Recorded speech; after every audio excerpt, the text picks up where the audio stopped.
Hello, everybody. How are you guys? I hope you guys are good. All right, welcome back to the channel. For those of you that are new, thank you for being here. For those of you that are returning, thank you guys so much for coming back. Now, we have been covering the Hannah Kobayashi case. It appears it has finally come to an end, but there's still a few things that need to be discussed here. So, without further ado, let's jump right in. Before we get started, go ahead and hit that like button for me. And if you have not already subscribed to the channel, please make sure to do so. And also click that bell so you're notified of any future videos we do. Now, let's jump right in.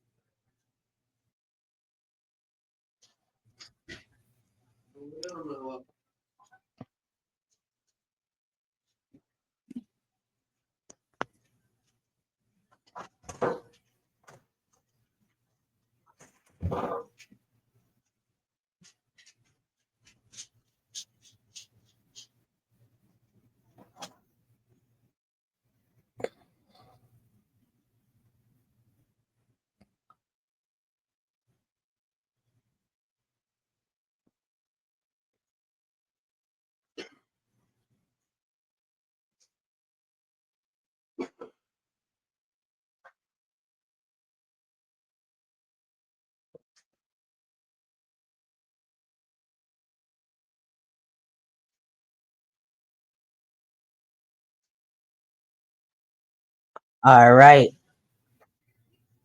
Now, if you have not seen my last video on all of this and the connections, I highly recommend that you go and check that out. Now, Alan, who Hannah was married to in this green card marriage scheme, was on the plane with her. This is all discussed in my last video. So if you need to go catch up, make sure you do that after. But he had allegedly given Hannah $15,000 with the promise of another 15,000 once he had gotten the immigration documents that allowed him to stay in the US.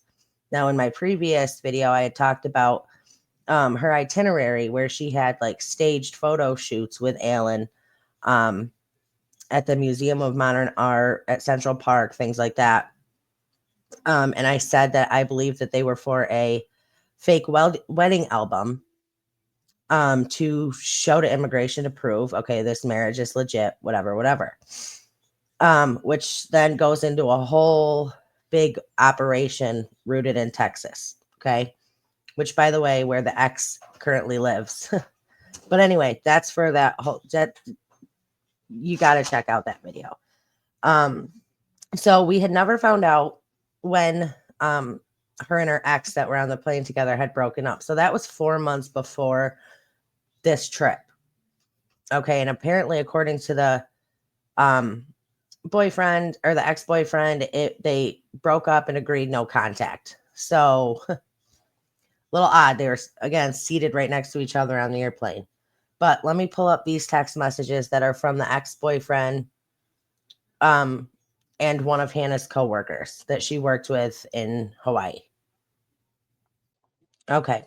Now this is from the Daily Mail, and it says this messy love square all on one plane together was only possible because Kakesi had allegedly given Kobayashi 15,000 with the promise of a similar sum once the immigration documents that allowed him to stay in the US were issued. The ruse of their sham marriage was already in the works after they tied the knot in October. Pictures of the ceremony were shown to Kobayashi's coworkers at the Maui smoke shop Up in Smoke. But Kakesi believed that pictures of him with Kobayashi, perhaps in front of the Empire State Building in Central Park, or on Broadway, or by the Statue of Liberty, would be enough to persuade immigration officials that their marriage was for real. So again, there you go with the fake wedding album. But let's look at this. So this is from the purple is one of Hannah's coworkers. We're all doing our best to track down Hannah with no luck yet. Now, this person actually went to school with the ex-boyfriend, so she knew him. What is that couple's name? You know who is talking about, aka fake husband, and did they make it to New York as well? All seems very sus, and you should have told her family she didn't get on the flight. Actually, no, you should have got off the flight when you realized she wasn't on it. Explain.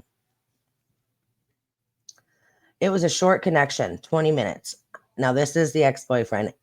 I made it and everyone else did because we hustled to the gate. Me and her hadn't talked since August. I had no reason to suspect anything strange. I'm visiting my sister here. She's an adult, and I'd heard she'd also possibly had plans in Cali. I have no reason to get off a plane and miss time on my own trip for something I thought was as simple as just missing one flight and catching the next available one. I shouldn't have had to do anything because her and I had split up 3 to 4 months ago and agreed no contact. Her husband is sweet and just a little guy and wouldn't hurt a fly. He has nothing to do with any of this. To be honest, from what her friends and her mom have told me, from the things she said to them leading up to this, it's very possible she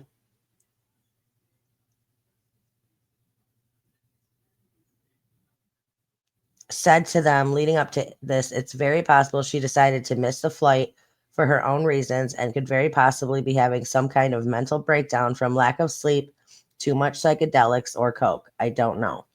That is what her mom and close family are saying it could be, but I don't know. That's up to them to disclose this personal details. Have you noticed her acting or saying anything around you at work leading up to the flight? There are so many possible scenarios and things it could be. So clearly, I mean, he knew about the whole fake marriage scam, and the coworkers knew about the fake marriage scam, and why the coworkers did not come forward sooner, knowing there was this whole, knowing the family was collecting this money and knowing that there was so many people with, using resources and time looking for this woman, why they wouldn't come forward and say any of this is beyond me. Now, I do want to pull up something that I found very interesting. Now, I had found this actually 2 weeks ago when I was researching the case, watching the news clips, seeing what was going on. And it's something that I wanted to share, but I was like, I need to know why this is happening. Was it a mistake by the news nation? Was it? So let me show you what I'm talking about here.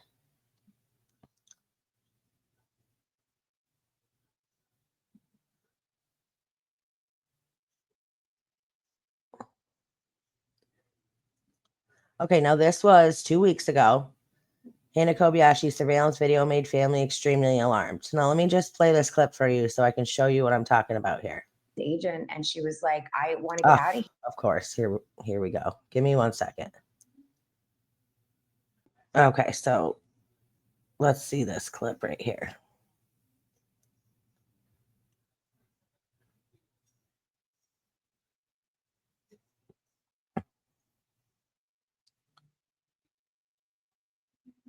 Airline's agent, and she was like, I want to get out of here. Like, and that kind of lines up with the frustration. Okay, right here. So this is they're saying that where the family was searching, right? Now look at I want to this. get out of here. Like, and that kind of lines up with the frustration. You see this poster right here, this missing person flyer. So at first I look at it and I'm like, wait a minute. I'm like, that doesn't look like Hannah. I'm like, why would they? So I'm like, why are they showing this? Who is this? So then I had to look up this person. Was a missing person, missing Chanel Banks. And I didn't know who that was.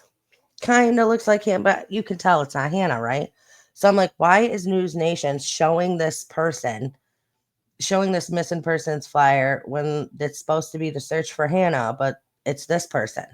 So I'm like, okay, let me look up who this person is, which I found this very, very interesting. Check this out.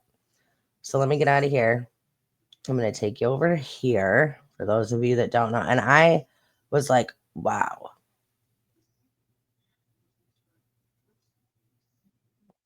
Now that I know she's been, found safe and I had the correct assumption in assuming at the end that I'm like, maybe she just wants to get away from her family. So this is what makes this so interesting. Let me pull this up for you.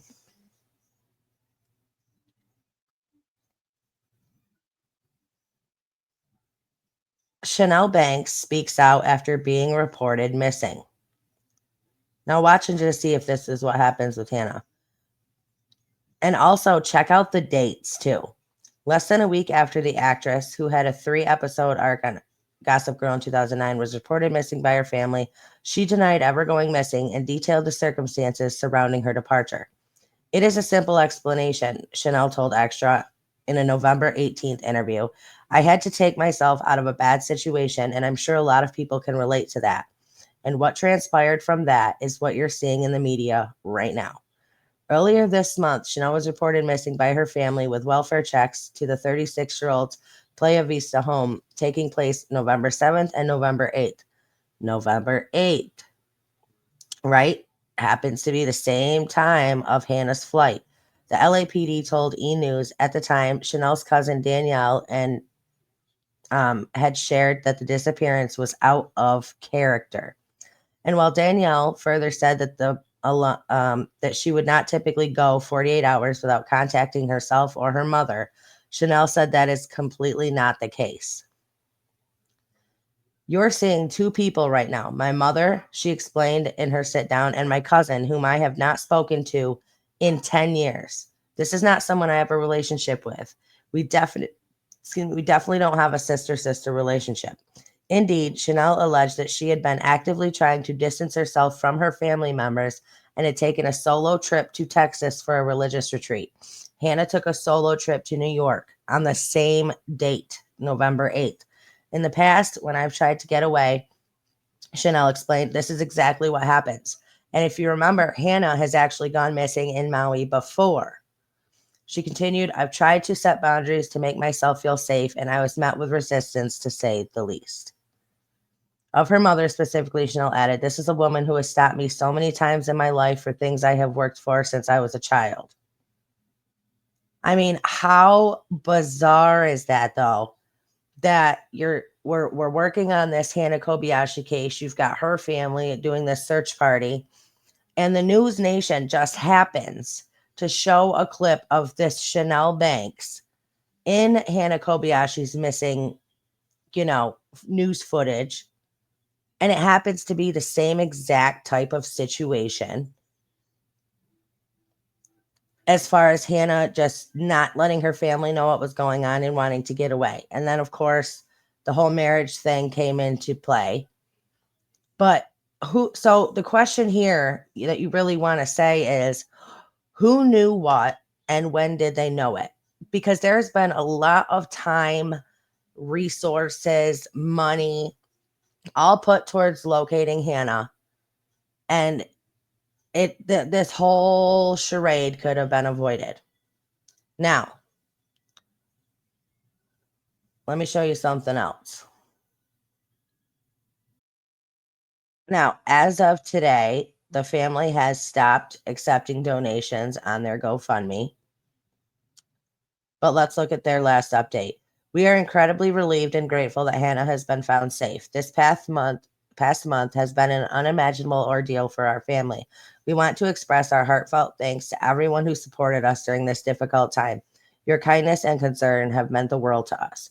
We are turning donations off, and any donor who would like a refund can submit a claim by December 18th, and it will be honored.